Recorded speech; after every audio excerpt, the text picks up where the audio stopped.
Through innovative collaborations, research and advocacy, Global Arts and Health Alliance reveals the great benefits that the arts can bring to physical, emotional, mental and spiritual health and well-being.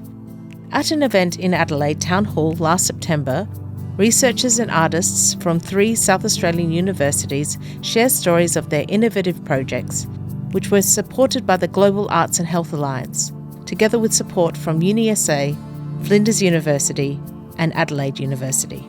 GAHA, Global Arts and Health Alliance, is really a facilitator and perhaps a leader, sort of the person that gathers the crowd, or the entity that gathers the crowd.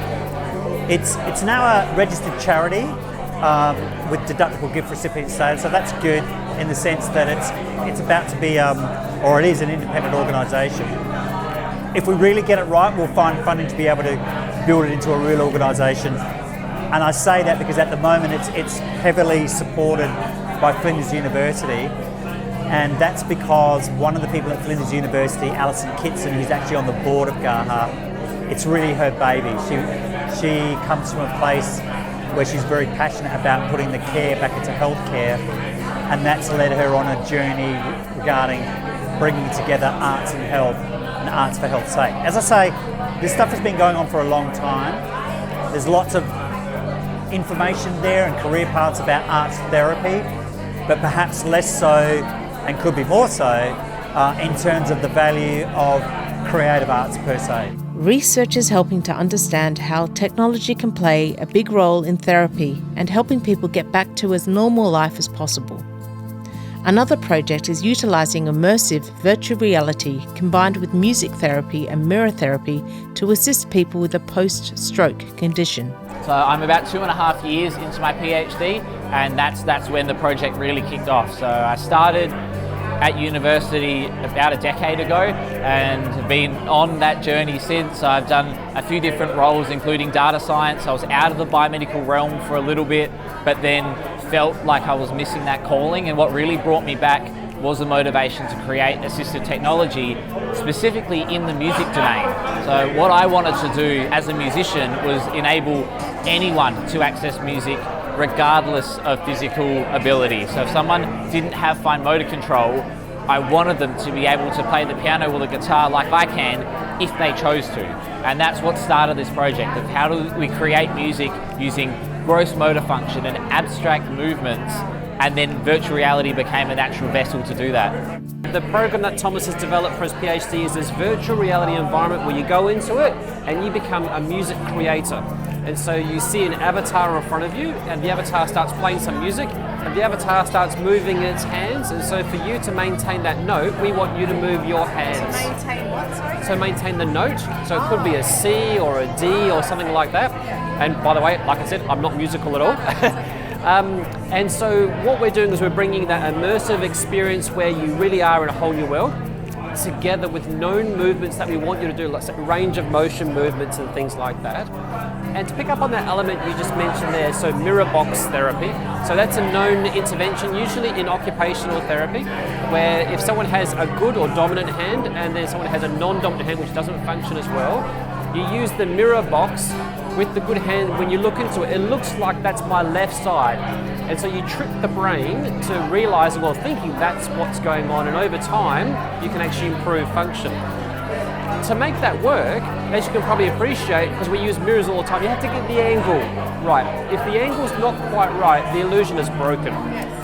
But in virtual reality, we can make that look very real, because we can identify what the hand is doing and then map it across. So even in the virtual world, if I'm doing this, in the real world, I might be doing this. And so the brain starts to think through that trickery of imagery that that's actually my hand. And so just through that one co-design session that Thomas ran, we had that person see themselves afterwards, and they were amazed that their hand was going as high as it was, because that wasn't normal for them, and that was just one go. UniSA and Flinders University contributed to a project initiated by the Adelaide artist and academic Sarah Neville called Agiles, working with state-of-the-art technology, audio, graffiti, graphics and movement, Agile seeks to encourage improvement of movement and expression. It has potential for various audiences, I'd have to say. So I think it could be quite fun for the general public. But you know, when we're talking about mobility, kids, older people, they all move differently. Everyone's got their boundaries about how they can or can't move their body. And I think it will assist with that, because I have seen other VR applications encourage people to move in ways that they haven't. And I'm also really keen on including creativity back into people's lives, no matter what. So my tool happens to be digital technology, but I'm keen to get people moving and thinking through creative processes, full stop. Not necessarily, this is not a game that we're making, but it's just to get people to explore and to question and inquire. And I hope that some of the directions people take that creativity and mobility in, I couldn't even imagine. So I won't know how important it is until perhaps other people feed back to me about what they might have got out of it. And I think we have to be mindful of actually creating a space of mindfulness within the rehabilitation space for, you know, I'm saying the general public, but those people that might want to use it to enhance their mobility for whatever reason.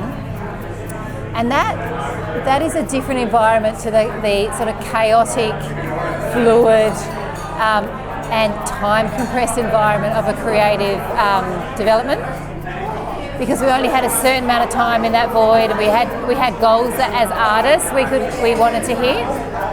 But I think when we do these user studies, we're doing a user study at MOD with general public, and we're doing a user study with actually professional dancers at Restless.